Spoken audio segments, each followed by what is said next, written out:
Loyalty and devotion lead to bravery. Bravery leads to the spirit of self-sacrifice. The spirit of self-sacrifice creates trust and power of love. Well, Nakul, I have seen people offering flowers, food, money, clothes, jewelry, and even hair to God for showing their devotion. Have you ever seen or heard about someone who offers eyes to God to show his love?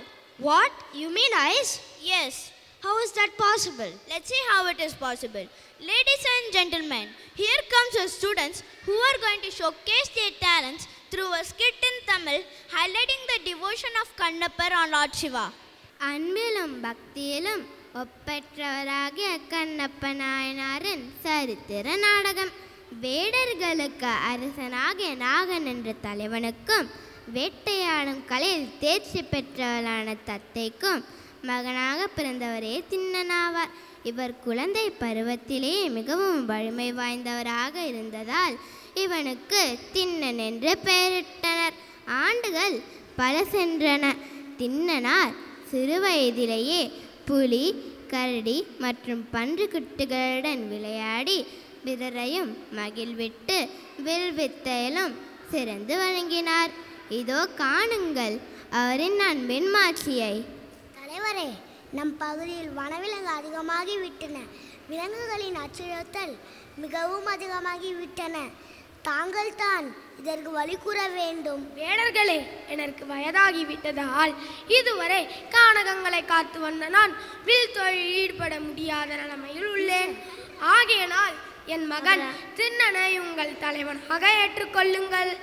அவனே நம் வனத்தினை காக்கும் திறம் பெற்றவன். தலைவரே, இத்தனை காலமும் தங்களுடைய ஆட்சியின் கீழ் இனிது வாழ்ந்திருந்தோம். தங்கள் ஆணையின் வழியில் நிற்பதை தவிர எங்களுக்கு வேறு நடி உண்டோ? திண்ணனாரை தலைவராக ஏற்றுக்கொள்வதில் நாங்கள் பெருமகிழ்ச்சி கொள்கிறோம். தலைவரே, தாங்கள் மகனுக்கு இம்மலையாட்சியை உரிமையாக தருவது மிகவும் வருத்தமே. திண்ணா, நீயே பொறுப்பை ஏற்று வழி நடத்துவாயாக. உங்கள் அன்பின் நாணைப்படியே ஆகட்டும் தந்தையே. திண்ணனார் தந்தையின் திருவடிகளில் விழுந்து வணங்குகிறார். நாகன் உடைத்தோலையும் சரிகையும் தன் மகன் திண்ணனாரிடம் கொடுக்கின்றார்.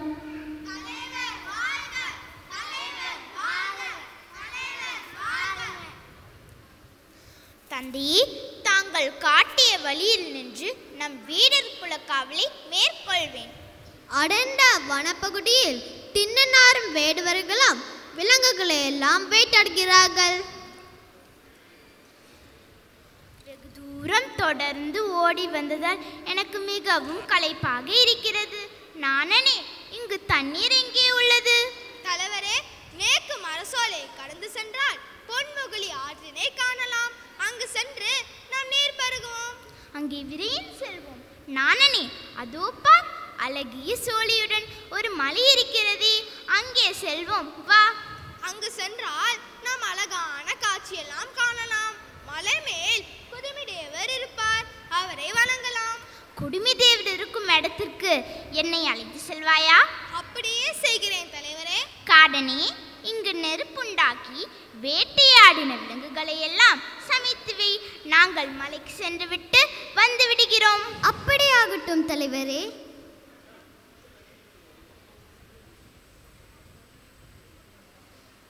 திண்ணனாரும் நாணனும் குடுமிதேவரை பார்க்க மலைக்கு செல்கிறார். மலை உச்சியில் திண்ணனார் இறைவனை கண்டதும் பசுவை கண்ட கன்றை போல தாரை தாரையாக கண்ணீர் வடிக்கின்றார். என் பெருமானே, இந்த அடர்ந்த காட்டில் கொடிய மிருகங்களுடைய உன்னை காக்க ஆள் இல்லாமல் இப்படி தனிமையில் இருக்கிறியே, இது முறையன்று. நானே, என் பெருமானுக்கு பச்சிலையும் பூவும் நீரும் வாத்து அழகு செய்தவர் யாரோ? எனக்கு தெரியும். முன்பு ஒரு நாள் நாங்கள் வேட்டையாடு வந்த பொழுது ஒரு அந்தனர் குளிர்ந்த நீரால் அவருக்கு அபிஷேகம் செய்து பூவிர் அமுதம் படைத்து வெளிப்படைத்தார். இச்செயலை அவதான் செய்திருக்க வேண்டும். இந்த இவருக்கு அமுது செய்ய நல்ல இறைச்சியை நான் எடுத்து வருவேன்.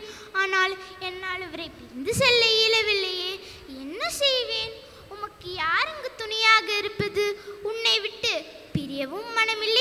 அதே வேளையில் நீர் பசியோடு இருப்பதைக் கண்டு என்னால் பொறுக்கவும் முடியவில்லை. நான் விரைந்து சென்று உமக்காக இறைச்சியை கொண்டு வருகிறேன்.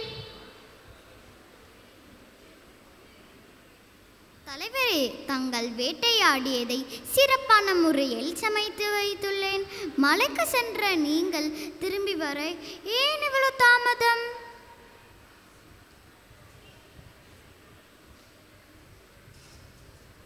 காடனின் முகத்தை கூட நோக்காதவராய் இறைச்சியை சுவைத்து பார்த்து அவற்றை குடுமி தேவருக்கென எடுத்து வைத்தார்.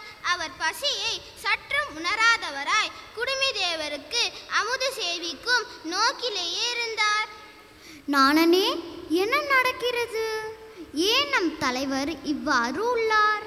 எனக்கொன்று புரியவில்லை. குடுமி தேவரை கண்டதிலிருந்து இவ்வாறு தன்னை அறியாதா ஏதேதோ செய்கிறார். நம் ஊருக்கு சென்று நாகத்தலைவரிடம் கூறி இதனை தீர்க்க வேண்டும். வா செல்லலாம்.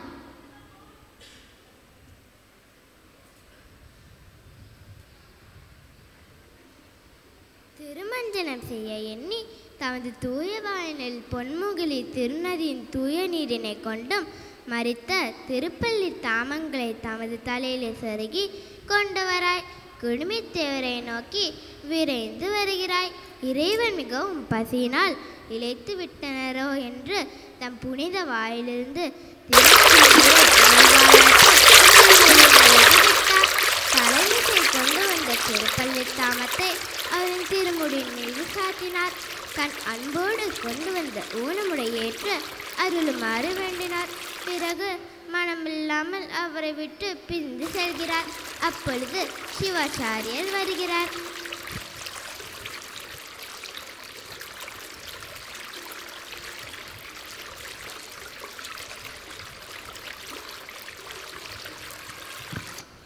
சிவா, யாருக்கு ஒரு சிலை செய்தது?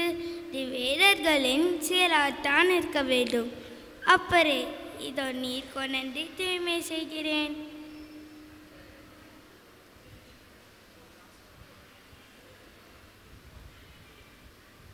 காலத்தியப்பருக்காக வேட்டை தொழிலே செய்து முன்பு போலவே தீராத அன்பினால் ஊனமது செய்து கொண்டு வருகிறார் திண்ணனார்.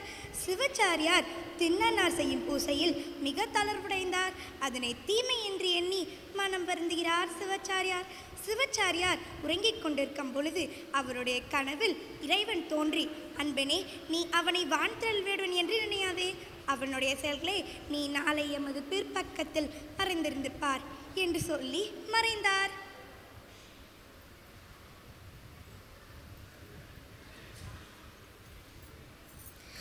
மறுநாள் சிவாச்சாரியர் காலத்தியப்பரை பூஜித்து விட்டு திண்ணர் அறியாத வண்ணம் பின்புறம் மறைந்து நின்றார்.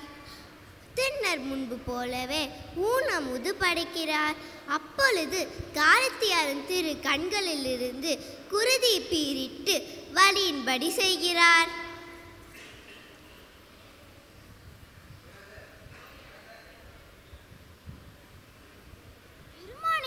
என்னவாயிற்று?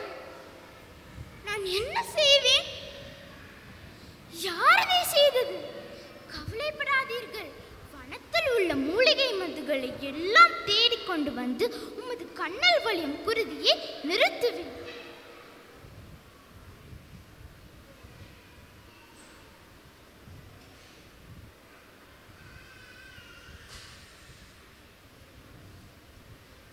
இவ்வளவு மூலிகை மருந்துகளை கொடுத்தும் என் பெருமானன் கண்ணல் வலியும் குருதியை நிற்க முடியவில்லையே. பெருமானே, கண்டுகொண்டேன். எனது கண்ணை அன்பினால் தோண்டி உமக்கு வைத்தால் வலியும் குருதி நின்றுவிடும் அல்லவா? உலகிற்கு கண்ணாக விளங்கும் காலத்தி அண்ணலாருக்கு திண்ணனார் தன் கண்ணை எடுத்து வைக்கிறார். வலியும் குருதியும் நின்றது.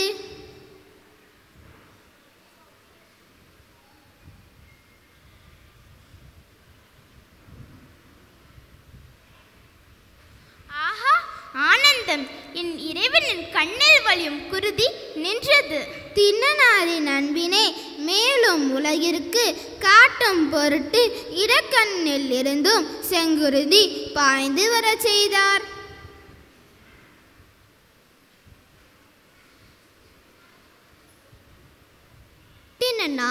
யோசிக்கிறார். ஏற்கனவே தன் வழக்கணின் எழிந்த திறனா தன் இடக்கண்ணை எடுக்க இறைவனின் முகத்தில் தன் இடக்காலினை ஊன்றி தன் கண்ணை விழினால் எடுக்கும் பொழுது, கண்ணப்பா நிற்க.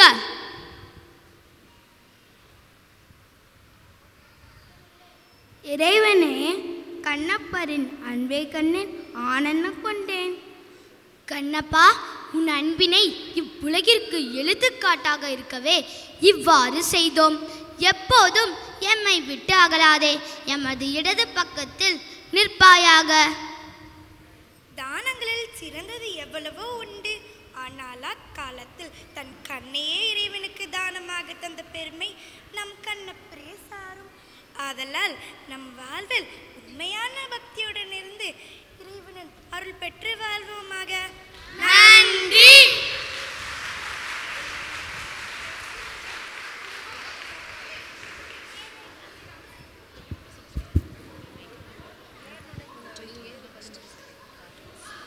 That was amazing.